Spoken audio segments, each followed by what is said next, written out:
What a wasted time. Should have been here on the outside, read the signs. Used to call you mine. Gave it my best, but I don't need one more try. Cause, baby, I'm all out of hope. Could I find it when I go? Think we're only here to stay alive now. Funny, we ran out of kicks. Now you only make me sick. Think we're only here to stay alive now. Cause I know. Hello guys! Kumusta naman ang lahat, mga shalak? Sana ay okay kayong lahat, di ba? At nandito na naman kayo sa channel na to. Siyempre, thank you so much. Kung umabot kayo hanggang dito, for sure, isa kayo sa mga subscriber ko na parating nanonood sa akin, Sherlock. Sa mga first time naman dito, ako po si Nurse Ken. Nagbibigay ako ng mga, hindi naman sa advice, pero nagkukwento ako ng kung ano yung mga nangyayari sa akin dito, mga buhay-buhay about my American journey. I am about to step into my third year. Yeah. Magtatatlong taon na ako dito ngayong January 23 ako dumating dito ng 2023. And now, ngayong January 23, 2026 ay magti 3 years na tayo. Malapit na tayong mag-5! I'm excited. Excited ako at hindi talaga ako makapaniwala na almost siguro mga 3 taon na tayong continuously nagba-vlog. Though, merong mga pahinto-hinto, ganun-ganon. Pero, nag-start talaga akong mag-vlog seriously nung pagkarating ko dito sa Amerika. And then after that, after a couple of months or years, hinto, tapos balik na naman, ganon. So, parang hindi siya tuloy-tuloy. Ang pinakamahabang post ko na is nung this year, which is January up until March. Then bumalik ako nung April. So that was like 3 months. Kasi meron ng mga nag-PPM sa akin, bakit hindi ka na nagbablog? Ang tagal mo nang hindi nagbablog. Sa totoo lang, last year, which is 2025, sinubok talaga ako ng panahon or kung ano man, ang dami kong struggle and challenges first quarter pa lang ng taon. Tapos, second quarter, ganun din. Kung babalikan nyo or babalikan natin yung mga vlog ko for the second quarter hanggang sa bago ako mapunta dito sa Ohio, ay sobrang lungkot and hindi ko na ayoko nang alalahanin yung mga nangyari nung second quarter, but it was all like, oh my God, chaos and kadramahan, nakakaloka. But anyway, wag na nating balikan. Let's just learn from it. Sherlock. Ayun. Gusto ko lang itakal sa inyo isa-isa kung bakit dapat nyo nang iwanan kung anumang specialization ang meron kayo ngayon. Gusto kong ipaintindi or sabihin ito sa inyo. Ito rin yung mga naging dahilan kung bakit naisipan kong umalis na sa emergency nursing or ED, full-time emergency department position or sa bedside. Nga pala, bago natin ituloy yung ating kwentuhan, nakatayo ako ngayon. May chair po ako, guys. Shala. Meron po akong 3 high chair or 2 high chair pala dito. Meron din akong foldable chair. Sa nagtatanong kung malaba daw akong chair. Wala pa akong sofa kasi hindi pa ako bumibili ng meron akong mga foldable chair dito. Wala akong sofa because from August up until December, ilang months na yun? Siguro mga 5 months. Pero hindi ko pa talaga makakount na 5 months na ako dito sa Houston. Kasi kung matatandaan nyo, August and November is doon talaga yung time na nagpahinga ako, nag-isip-isip. It was my mental health break for the year because of the things that I have gone through in 2025. Like, sobra, guys, as in, I cannot count how many times akong napaluha at napahagulgol for 2025. It was a moment of breakdown, a moment of everything. Pero, so much for that. Nakasurvive naman tayo sa awa ng Diyos. So, gusto kong sabihin ito sa inyo para makapag-isip-isip at parang ma-validate na rin sa mga ilan na this year na nagbabalak, ma-validate yung feelings ninyo na sa mga nagbabalak na umalis na ng bedside this year, next year, or sa mga umalis nung last year. I hope merong mga makaka-relate, 'di ba? Or sa mga umalis na ng bedside, 'di ba? Shalak. Ito rin yung mga naging dahilan ko kung bakit umalis na ako sa bedside nursing. Yes, acute care dialysis nurse pa rin ako, pero hindi na ako yung primary nurse, which means that we only dialyze patients. So lahat ng mga gamot will run through the primary nurse, lahat ng responsibility and everything kapag nasa ICU, nasa ibang unit ka and you are dialyzing a patient, it will be the responsibility of the primary nurse. As a dialysis nurse, what you need to understand, I think, is just when to stop dialyzing your patient. 'Di ba? Kung hindi na kayang like merong critical lab result or critical value or critical na mga vital signs that that will parang lead you to stop the dialysis. Yun yung mga kailangan mong pag-aralan. So, it's all about stopping the treatment or pausing the treatment, mga ganon. Pero in terms of being a primary nurse at the bedside, hindi na. For now, let's see kung magugustuhan ko talaga yung dialysis, di ba? Because prior to this, guys, actually, yung dialysis yung pinakamababang offer. Hindi ito yung as in mababa, of course. Malaki na to for me, with more than at least bedside, more than 10 years of experience in the bedside. But ito yung mababang offer sa akin of all of the offer. Pero it's not all about money. It's all about your mental health, stress, and at the same time, the flexibility of the work schedule. So, hindi lang naman yung i-consider mo yung pera, 'di ba? Sometimes, yeah, you're earning a lot of gross. Like, for example, 120, 130, 140 a year. But, are you happy every week, every day? 'Di ba? Are you able to save money? Because sometimes, unhappiness in your work environment could lead you to be so pariwara in terms of money handling and financial handling. So parang baliwala din na kumikita ka ng malaki kung wala rin namang nangyayari sa pag-Amerika mo or American dream mo. Kumikita ka nga ng malaki pero wala namang nangyayari sa American dream mo. Like for example, 5, 6, 8 years ka na nandito and you look at all of your W-2, you're earning more than more than $1 million already, and you don't have enough in your retirement account. You don't have enough in your brokerage account. You don't have emergency fund. You don't have enough savings. All you have is all of these expensive things, believe it or not, all of this expensive thing, luxurious bag, luxurious everything.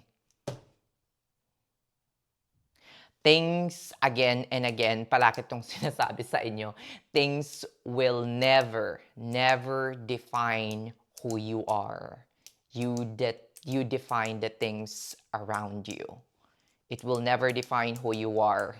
Magpa-impress ka man ng bonggang-bongga sa mga kaibigan mo ngayon, at the end of the day, the question is, how much are you saving for your retirement? How much yung laman ng emergency fund mo? How much is your savings? How much is this? How much is that? It's all about the money. We will end up in a bottom line of how much are you worth today. I am not saying that money is everything. Money will never make you fully happy, but it will make you at least comfortable with life. And lack of money, believe it or not, can ruin your life, your relationship, your everything. It doesn't mean that if you are rich or you have a lot of money, it will make you happy. But lack of it can lead to misery, believe it or not. How would you able to pay your rent, your bills, your everything? How would you able to take vacation to refresh your health and have mental health break if you don't have enough money? Even if you have a job and you can buy and afford that vacations, how would you be able to like have peaceful mind in spending this money if you don't even have emergency fund, if you don't even have savings, if you're not fully funded in your retirement, and yet you are already on your 50s. This is very alarming. That is an emergency for you. You're already on your 50s and yet, no comment. Charis. Ayan, napalayo na naman napunta na naman tayo sa money. Dapat yung pag-uusapan natin ngayon is all about yung parang kung bakit nyo dapat iwan na yung bedside at dapat mag-transfer na kayo sa ibang specialization. Napunta tayo doon. Anyway, pag-usapan na natin yan. Nakakalahati na tayo ng expected time ng video natin. O, tingnan mo, 11 minutes na. The first, nilista ko dito, guys, para wala akong makalimutan. At pinag-isipan ko talaga to. Wow, pinag-isipan talaga. Let's drink coffee.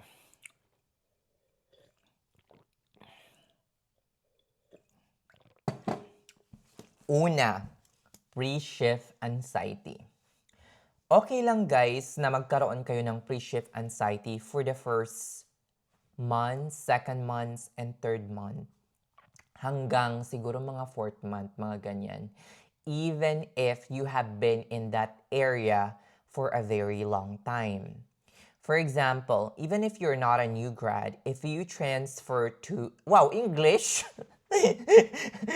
If you transfer to another hospital, clinics, area, or whatever, you will adjust and you will have pre-shift anxiety. Now, there is a lot of different level of pre-shift anxiety that we experience as nurses. Now, if it's severe na parang yung naiisip mo is na parang, parang ayoko nang pumasok. O kaya, magko-call in na lang ako, ayoko nang pumasok. Kung ganun yung nararanasan mo sa tuwing pumapasok ka, dapat goodbye that specialization na. Yung parang kagabi lang, wala kang balak mag-call in, tapos kinabukasan, may isip mong mag-call in nang walang dahilan just because you were afraid of what's gonna happen in your unit, that seriously alarming feelings that you have to consider. Because one of the reason why umabot ka sa puntong ganon is because of the stress that you are expecting. Who wants to be stressed? No one, right? So, kung yun yung nararamdaman mo, tapos kunyari, pinilit mo pa rin pumasok. Sometimes if you are stressed going into work, you will commit a lot of errors. Magiging moody ka. Magiging moody ka. Magiging, parang hindi ka masyadong makikisama sa mga, mga colleagues mo. Hindi ka happy mag-work. It can affect and it can bring negative vibes into the area or unit. And sometimes the negative vibes that you bring into the unit can lead you can lead the unit to a lot of negativity. Grabe, as in nakakahawa yan. So if I were you, kung nakakaranas ka ng ganyang pre-ship anxiety, umalis ka na. Again, umalis ka na. Okay lang na makaranas, di ba? Kung kaka-transfer mo lang sa ibang ospital. Like for example, first month, second month, up until third month. Kahit matagal ka na sa bedside or matagal ka na sa area of specialization mo na yun. Kahit matagal na, kung for example, normal lang yun for the first 3 months. Pero kung matagal na, tapos ganun pa rin yung nangyayari, it's time to quit your current specialization. It's not worth it. Diyos ko Lord. Eto pa, tired and mistreated by your colleagues. 'Di ba? Kung pagod na pagod. Every time, kung pagdating mo ng area ganyan, pak! Shelek! Ganyan parati, oh. Check ng self. Anong oras na? Uy, anong oras na? Uy. Besh, wala pang 1 oras. 10 times ka na nag-check kung anong oras na. Wala ka pang 1 oras sa unit, tapos 10 times mo na chinek yung cellphone mo kung anong oras na. Diyos ko Lord, it only means that you don't want to work or you're very, very excited to end your shift. And kaka-first hour mo pa lang, how will you survive the next 11 hours in misery or in stress? Diyos ko Lord, sinabi ko na sa inyo noon pa guys, stress the moment that you experience stress, it will release a lot of harmful chemicals in your body. Cortisol will be, and yan yung pinaka-ayaw na ayaw ko, yung na-stress ako. As in, nabubwisit talaga ako kapag nagre-raise yung cortisol ko. Charis! Kasi nadidistract, nasisira yung cell mo, guys. Nasisira yung katawan mo. In the long run, kapag pinabayaan mo yung kanyang situation, you will suffer. Your mental health will suffer. Your skin will suffer. Uy, kala mo naman ang ganda-ganda ng skin, no? Tatanda yung skin mo kahit naglagay ka pa ng sobrang SPF 100 na sunblock. As in lahat. Diba? Mabilis kang tatanda. If you're not happy, go ahead and leave. Kung tinatrato ka ng hindi maganda ng mga colleagues mo, like for example, pinagmumukhang tanga, parang pinagmumukha kang tanga, Diyos ko Lord, it's time to leave, Shala.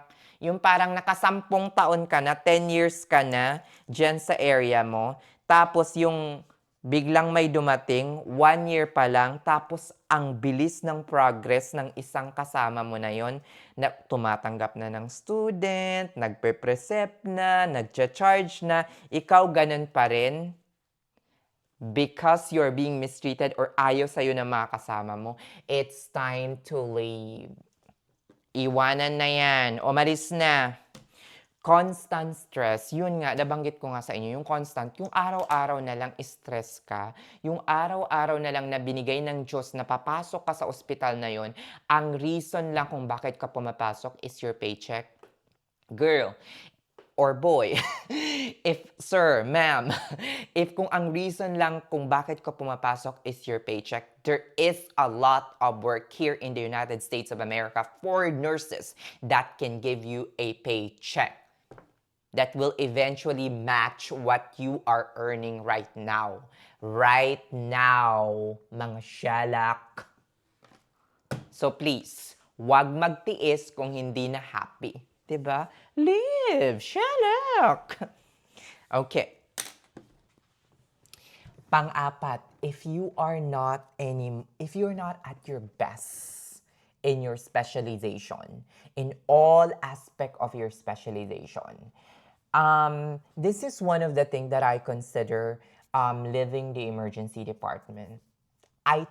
Sa emergency department kasi guys, kung mapapansin ninyo, meron yang trauma, merong section for cardiac arrest kami, merong section for critical care areas, Nandoon yung mga patients who have a very unstable vital signs, needs mga infusion at kung ano-ano pa. ICU patient, mga nakadrip. Pwede din naman yung sa non-critical yung nakadrip, pero mostly nandoon sa critical. Tapos yung mga stroke, nandoon usually kapag nag-TNK. Doon naman, meron ding non-critical areas, which is nandun yung mga frequent lab investigation for admission, mga ganyan. And then, meron ding mga pinaka fast track section, doon lang. So, iba-iba ng areas. Meron kasing area doon sa critical care areas, hindi ako doon, parang I am not at my best. I can function, I can definitely parang work there. However, I am not happy. I'm happy with the non-critical care. I tried many times, but still I am not happy. So I said, if I'm not happy, I'm not gonna do it. Right? Because in this lifetime, guys, I only live once. And I'm not gonna do things that I am not happy. The only question always at the bottom line of each decision that I made here in my American journey is a question of, am I happy? Don't you know, guys, that I have offers out of state of Texas, Georgia, Ohio. I was offered emergency department nurse with high sign-in bonus in I forgot which part of Georgia is that. It's not Atlanta. It's different part of Georgia. I forgot. I'm trying to remember, but anyway, I'll get back to you on that. And then I was offered some ICU posts in Ohio. It's a different hospital. I don't know why I was considered and why I did even apply in that position, but still, before leaving this state, I asked myself, am I happy? And the question is, yes, I'm still happy over here. It's just that I'm not happy with the hospital that I'm working with currently at the moment. So I said, I'm gonna stay here. So everything that you do in life, it should always be a question of, are you happy? Are you happy with what you're doing? If not, go ahead and leave. It's always the bottom line of happiness. Happiness that you can get from everything in this world. Because minsan lang tayo mabuhay sa mundong ito. Minsan lang, guys. Walang rewind, guys. Walang rewind, walang part 2. Kaya make the most out of this life, guys. It is really very, very hard to transfer specialization, especially if you're new, but be brave enough to fight for your own happiness. Have a good day, everyone. Have a blessed Sunday, and I hope everybody is doing well. Mabuhay tayong lahat, and salamat. Shalak!